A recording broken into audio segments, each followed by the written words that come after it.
en su homilía en esta basílica nos dijo: apoyados en esa fe, busquemos juntos mostrar al mundo el rostro de Dios.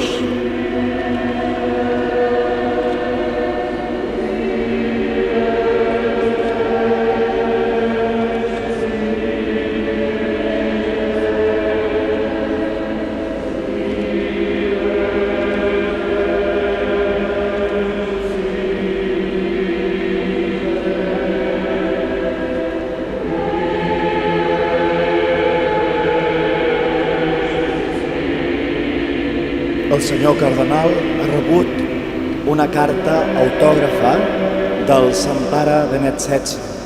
Et felicitem pel teu 50è aniversari de sacerdòcia i pel vinent 25è aniversari del teu episcopat.